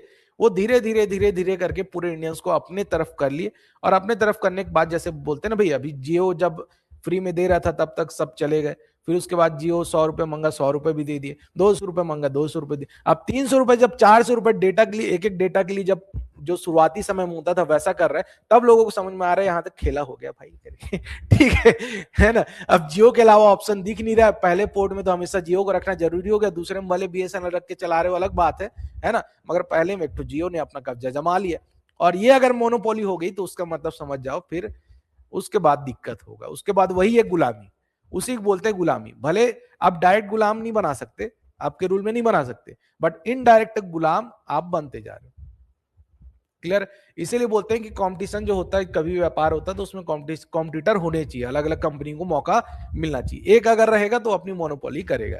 वैसे अंग्रेज जब आए तो अंग्रेजों के साथ में यूरोपियंस कंट्रीज में सब आए थे, ठीक है, आपके पोर्तुगीज भी आए थे, डच भी आए थे, डेनिश, फ्रेंच सब आए थे, सभी ने अपना बिजनेस बनाना चाहा, बट वहां पर सबसे चालाक कौन निकले?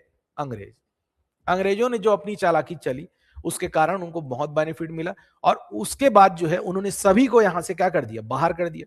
भाई किसी का बिजनेस चलेगा नहीं तो कब तक रहेगा वो, सबका बोरिया बिस्तर समेट आ गया, उसके बाद अंग्रेज रह गए, और अंग्रेजों की फिर मोनोपोली चालू हुई। उसके बाद बोले कि भाई अब हम लोग क्या है, चाहे फ्री में पिलाए थे, अब पैसा लेंगे, ठीक है, अब पैसा लेंगे, अब दो, है ना, ठीक है। तो वहीं से चालू हुआ फिर इनका मोनोपोली अंग्रेजों का, और अंग्रेज जो है पूरा फिर भारत में एक तरह से 17 आफ्टर 1757 हम लोग कह सकते हैं कि रूल करना वो लोग चालू करेंगे, ठीक है। तो भारत को अंग्रेजों ने गुलाम नहीं बनाया, भारत अपने आप गुलाम बना, ठीक है। भारत अपने आप गुलाम बनते गया, वो जो चीजें चलती गई, आसपास में जो चीजें होती गई, प्रशासनिक रूप में आप देखो, इकोनॉमिक वे में देखो, तो उसके कारण हम गुलाम बनते गए, ठीक। अब जब मॉडर्न इंडिया में जब आप आओगे तो इसी चीजों का आप समझोगे, इन्हीं बारीकियों का आप समझोगे कि कैसे वहां पर एक ट्रेड हुआ, कैसे उनका पॉलिटिकल फंक्शन चालू हुआ, क्योंकि भाई भारत में तो ऐसा नहीं था, पहले राजाओं का शासन होता था, राजा अपने हिसाब से कानून बनाते थे। अंग्रेजों के टाइम में पहली बार लॉ नाम का, कानून नाम का एक शब्द जो है आप सुनोगे, पहली बार आप कोई आर्टिकल या कोई कानून के बारे में जानोगे, पहली बार आप समझोगे कि इस गुनाह की सजा ये होगी, और ये अगर ऐसा करेगा, या कोई ट्रैफिक लाइट को कोई अगर जम करेगा, हेलमेट नहीं पहनेगा, तो उसके ऊपर इतने रुपए का चालान होगा। इस प्रकार का सारा जो है कानून तैयार होगा। वो कब चालू होगा? अंग्रेजों के टाइम में। तो जब हम पॉलिटी भी पढ़ते हैं तो पॉलिटी में भी, राजनीतिक व्यवस्था में, उसी संवैधानिक विकास में देखते हैं कि उन्होंने कैसे कानून को बनाना चालू किया, और वहीं से हम एनालिसिस चालू करते हैं और अपने पॉलिटी की तरफ बढ़ते हैं। समझ में आया? तो यानी भारत को एक तरह से कानून का पाठ पढ़ाने का काम किसने किया? अंग्रेजों ने। और उसके बाद हमने जब अपना संविधान बनाया तो उसमें कहीं ना कहीं हमने पूरे वर्ल्ड के जितने भी आपके पास संविधान, कॉन्स्टिट्यूशन बने थे, उसका एक एनालिसिस करके अपना कॉन्स्टिट्यूशन हमने बनाया। क्लियर है क्या?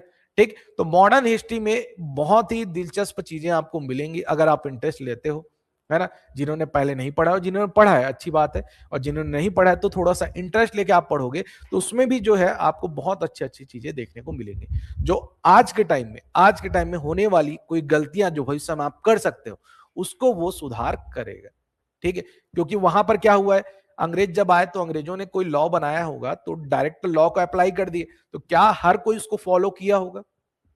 जरूरी नहीं है, ठीक है। कानून को लगाने के बाद कुछ उसके प्लस पॉइंट भी होते हैं और कुछ माइनस पॉइंट भी है। अब मोदी जी ने नोटबंदी कर दिया, अब वो तो बोल दिया भाई एक बार में नोटबंदी, अब नोटबंदी के बाद क्या समस्या है उसके बारे में कुछ सोचा था क्या? नहीं सोचा था। क्लियर? ठीक। तो वैसे ही जो है लॉ तो बनाए जाते हैं, बट उसके प्रोज एंड कॉन्स के बारे में भी हमको जानना जरूरी है, और उसको हम कहां से जानते हैं? अपने इतिहास से, कि भाई इसके प्रोज और कॉन्स क्या हो सकते हैं, किस प्रकार की चीजें हो सकती हैं। क्लियर? ठीक। तो ये सारी चीजें जो है जब आप मॉडर्न हिस्ट्री पढ़ेंगे, आधुनिक भारत जब पढ़ेंगे, तो एक बहुत अच्छे रूप में आप पॉलिटिकल, इसके सोशल, इकोनॉमिक और ट्रेड के बारे में, रिलीजन के बारे में आप सब सारी चीजों को समझेंगे। और ये हमारा भारत इतना डाइवर्सिफाई कैसे हुआ, ये भी आपको समझ में आएगा, क्योंकि भाई एक भारत ही है जहां पे आपको सब रिलीजन देखने मिलते हैं, बाकी आप उतना नहीं देख सकते जितना हमारे भारत के देश में आपको देखने मिलता है। ठीक है, तो ये सारी चीजें जो है पूरा जब आप एंशिएंट से लेकर जब मॉडर्न तक के पूरे इस यात्रा में, एक ट्रैवल ही आप समझो, एक जर्नी है पूरा, जब एंशिएंट से लेकर मॉडर्न तक जब आते हो तब आपको समझ में आता है कि भी हाँ ये चीजें, यहाँ पर मंदिर इसलिए है, यहाँ पर मस्जिद इसलिए है, यहाँ पर ईसाइयों का गिरजाघर इसलिए बना हुआ है, या यहाँ पर नदियां जो बनी हुई है, तालाबें बनी हुई है, उसका अस्तित्व या उसका एक इतिहास आपको क्लियर होता चलेगा। क्लियर है? तो ये पूरी चीजें आपको कहां मिलेंगी? इन्हीं सब सारी चीजों में मिलेंगे। क्लियर है?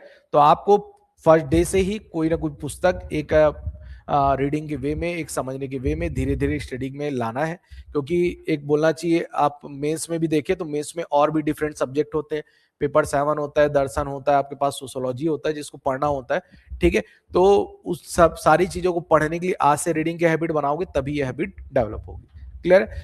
अगला पॉइंट ये कि भाई इंडियन हिस्ट्री जो है आपके पास यूपीएससी में भी है और सीजी हिस्ट्री में भी, यानी बोला चाहिए छत्तीसगढ़ के सीजीपीएससी में भी है। तो आपको बहुत ज्यादा एकदम ज्यादा ऐसा डीप में नहीं चले जाना है। कई बार ऐसा होता है ज्यादा ही इंटरेस्ट आ गया तो अपन क्या सोचना चालू कर दिया, इसी में हमें कर लेती हूँ, अभी लगे हाथ ऐसे करके इतना हिस्ट्री पढ़ ही लिए। ठीक है, तो वो होता है 2-3 दिन के लिए, बट हमको क्या है, एक लिमिट अपना तय करना है। लिमिट मतलब भाई इतना हो गया, इससे ज्यादा हमको आगे नहीं बढ़ना है।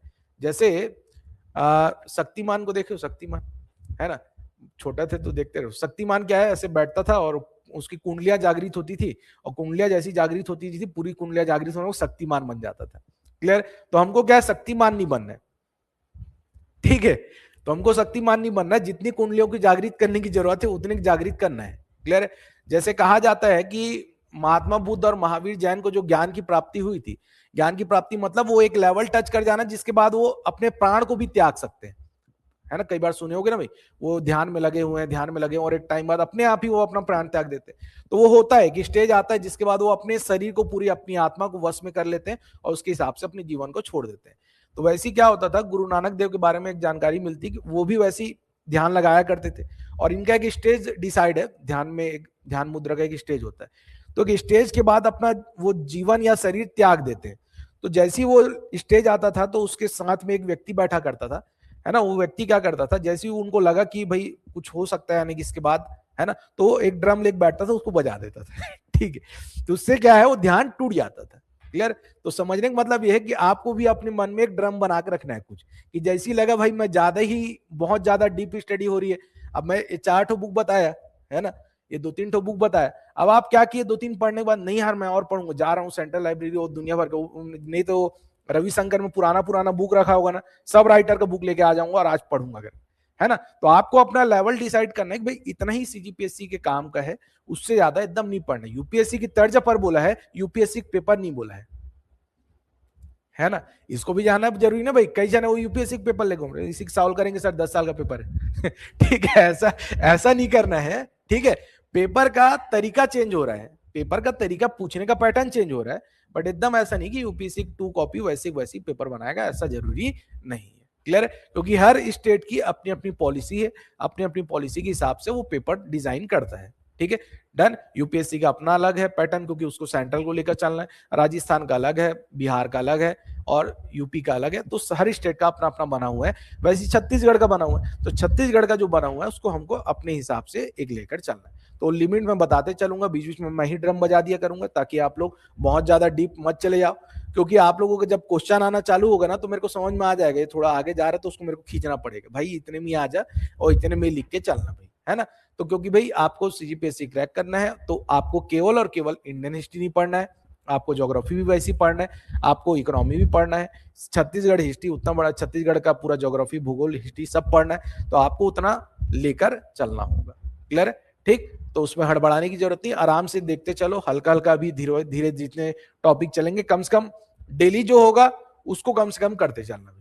एकदम नहीं बोल रहा हूं कि आप लोग घर में जाके अभी से बुक पढ़ो, बट एक बेसिक प्रैक्टिस में कुछ कुछ चीजों को लेकर आ जाओ। ठीक है, चलो भाई ऑनलाइन वाले बताएंगे, यहाँ पर किसी को कोई डाउट है, कोई समस्या है तो पूछ लीजिए भाई, है ना। आज का एक थोड़ा एक इंट्रो क्लास था, आप लोगों को समझ जाइए।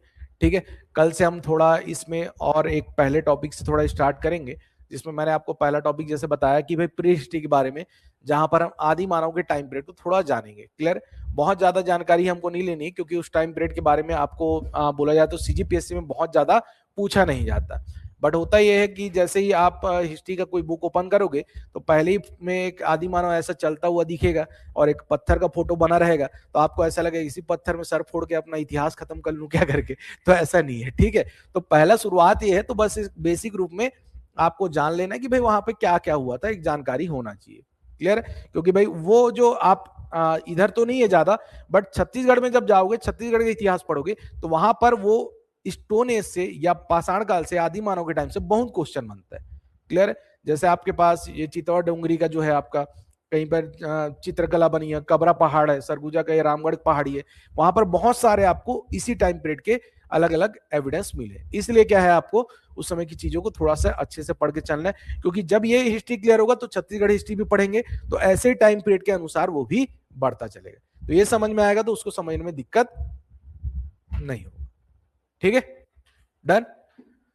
चलिए, तो एक बेसिक इंट्रो मैंने आपको दे दिया कि कैसे कैसे क्या क्या मार्किंग होनी है, क्या क्या सिस्टम बना हुआ हमारे सीजीपीएससी का, इंडियन हिस्ट्री के हिसाब से मैंने बता दिया। इसमें और ध्यान रखना कि 8 मार्क्स के अलावा 10 मार्क्स का भी क्वेश्चन रहता है, बट इंडियन हिस्ट्री में नहीं रहेगा वो। ठीक है, बाकी में रहता है, इसमें नहीं पूछेगा 10 मार्क्स क्वेश्चन। ठीक है, बाकी में आपको 2 मार्क्स का, 8 मार्क्स का, 10 मार्क्स का और 15 मार्क्स का क्वेश्चन रहेगा। क्लियर है? और यहाँ प्रीलिम्स वाले में एक क्वेश्चन के पीछे 2 नंबर रहेगा। ठीक है, उसको ध्यान रखना। क्लियर? चलो भाई, ऑनलाइन वाले बताएंगे, यहाँ पर कोई डाउट है, कोई समस्या तो पूछ लीजिए। ठीक है, कल से हम लोग टॉपिक पे एंटर करेंगे और उसको समझना चालू करेंगे। ठीक, तो एक कॉपी वॉपी रख लीजिएगा, जैसा भी आप लोगों को बेटर लगे, जिसमें कंफर्टेबल हो। एक पेन चॉइस कर लेना। पेन भी इसलिए बोल रहा हूं क्योंकि मेंस के आंसर राइटिंग तक आपको एक कोई अच्छा सा एक पेन अपने पास रखना होगा, जिसको आप उस दिन लिख सके, है ना। ठीक, एकदम 0.5 वाला भी नहीं रखना है, ऐसे पकड़े और एकदम छेद दिए। बचपन में रहता नहीं, आज तो मैं कॉपी पूरा धज्जिया उड़ा दूंगा ऐसा। ठीक है, तो वैसा पेन पॉइंट भी नहीं, 0.7 0.6 लेवल तक का आप पिन पॉइंट वाला पेन है, उसको यूज करो। और जिस पेन में आप कंफर्टेबल हो जाओ, जिसमें आपकी राइटिंग अच्छी बने, उसको आप फिर लेकर चलना। ठीक है, क्योंकि मेंस में और इसके अलावा आपका प्रीलिम्स में गोला लगाने के लिए भी आपको पेन स्पेशली एडवाइस किया जाता है कि उसी पेन का यूज करो, वरना ज्यादा गोला करते करते ठीक है, गोले से बाहर मत हो जाओ। क्लियर है? तो उसको भी ध्यान रखना है। क्लियर है? चले, तो बाकी कल से स्टार्ट करते हैं, और कोई डाउट होगा तो पूछ लेना। ठीक है, आपकी नेक्स्ट क्लास अभी छत्तीसगढ़ की है ना? ठीक है, तो छत्तीसगढ़ की क्लास आप लोग अटेंड कीजिए फिर, और कोई डाउट रहेगा तो फिर सर आप लोगों को बताएंगे। ठीक है, चलिए, थोड़ा 10-5 मिनट का आप लोगों को ब्रेक रहेगा, उसके बाद क्लास स्टार्ट हो जाएगी। ठीक है, थैंक यू।